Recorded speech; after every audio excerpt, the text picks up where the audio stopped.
Social media અને મીડિયામાં જેની સતત ચર્ચાઓ થઈ રહી છે તેવા નિર્લિપ્ત રાયે રાજકોટ રેન્જ આઈજી તરીકે ચાર્જ સંભાળ્યો તેના બાદ તેઓ તુરંત ગોંડલ પહોંચ્યા હતા।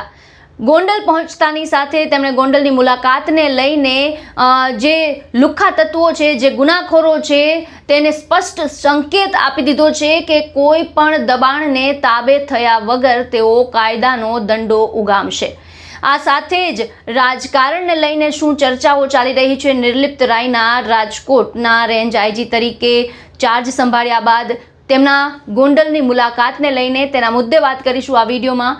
નમસ્કાર, હું નીલમ ખારેચા, આપ જોઈ રહ્યા છો મહામંથન મંતવ્ય ન્યૂઝ। ગુજરાતમાં માત્ર ગુનેગારો અને લુખ્ખા તત્વો જ નહીં પરંતુ પોલીસ પણ જેનાથી ફફડે છે તેવા બાહોશ અને નીડર અધિકારી નિર્લિપ્ત રાયે રાજકોટ રેન્જના 47મા આઈજી તરીકે સોમવારે ચાર્જ સંભાળ્યો।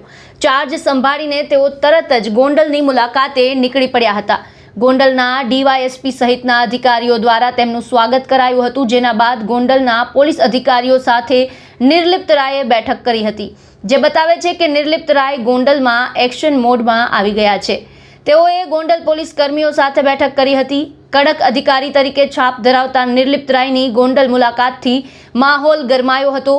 ગોંડલ પંથકમાં પૂર્વ ધારાસભ્ય અને વર્તમાન ધારાસભ્યના પતિ જયરાજસિંહ જાડેજા અઘોષિત રાજા કહેવાય છે। દાયકાઓથી ગોંડલ અને આસપાસના વિસ્તારોમાં જયરાજસિંહ અને તેમના પુત્ર જ્યોતિરાદિત્ય ઉર્ફે ગણેશ ગોંડલની હાંક વાગે છે। છાશવારે તેમના નામ વિવાદો અને આક્ષેપમાં પણ ઉછળતા જોવા મળ્યા છે।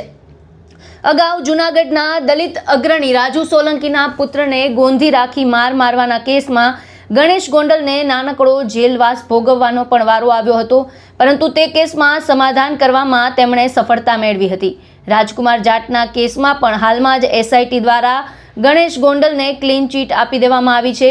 નિર્લિપ્ત રાયના આગમન પહેલાં જ મળેલી ક્લીન ચીટનું ટાઈમિંગ પણ રસપ્રદ ગણાય છે। રીબડાના અનિરુદ્ધસિંહ જયરાજસિંહના કટ્ટર દુશ્મન મનાય છે। બંને વચ્ચેની શત્રુતા વારંવાર ગરમાવો પકડતી રહી છે।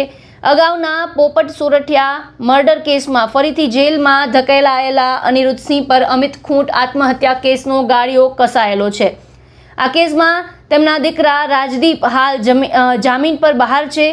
નિર્લિપ્ત રાયની હાજરીથી જૂના કેસ ફરીથી ઉખડે તો રીબડા ગેંગને પણ નુકસાન થઈ શકે છે। આ તરફ જયરાજસિંહના કટ્ટર શત્રુ અને ગોંડલના યુદ્ધ એજ કલ્યાણ ગ્રુપના સ્થાપક નિખિલ ડોંગા હાલ તડીપાર હોવાથી ગોંડલમાં આવી શકે તેમ નથી, પરંતુ સુરત રહીને પણ તે ગોંડલમાં લાગ જોઈને ઉગ્રતાનો વઘાર કરતા રહે છે।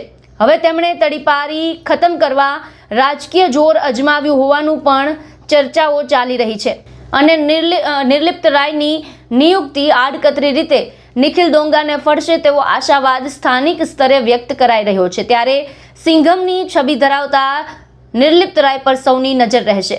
નિર્લિપ્ત રાયની એન્ટ્રી પર જયરાજસિંહ જાડેજાએ કહ્યું કે નિર્લિપ્ત રાયની રાજકોટ રેન્જ આઈજી તરીકે નિમણૂક કરવામાં આવે તેવી ભલામણ મેં જ વ્યક્તિગત રીતે ગૃહમંત્રી સમક્ષ કરી હતી। મારો હેતુ સ્પષ્ટ હતો કે ગોંડલ અને સમગ્ર રાજકોટ રેન્જમાં કાયદો અને વ્યવસ્થાની સ્થિતિ છે તે મજબૂત રહે। વિસ્તારમાં ગુનાખોરી ડામવા માટે નિર્લિપ્ત રાય જેવા સક્ષમ અને ઈમાનદાર અધિકારીની જરૂર હતી। આગામી સમયમાં કોઈ ખોટા આક્ષેપો કે અનાવશ્યક વિવાદો ઊભા ન થાય તે માટે પણ કડક અધિકારીનું હોવું અનિવાર્ય હતું।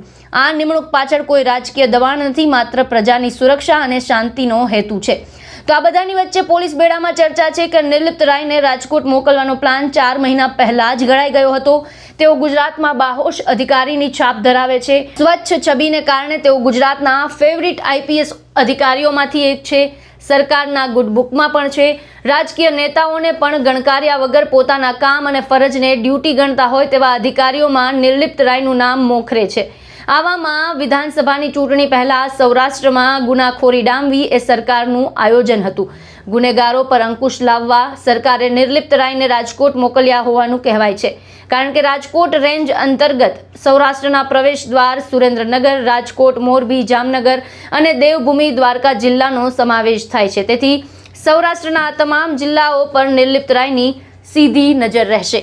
તો નિર્લિપ્ત રાયની આ પોસ્ટિંગ પર અને તેમના ચાર્જ સંભાળ્યા બાદ તેમના ગોંડલ પહોંચવાના મુદ્દાને લઈને આપનું શું માનવું છે, આપનું શું કહેવું છે, અમને કોમેન્ટ બોક્સમાં જણાવો।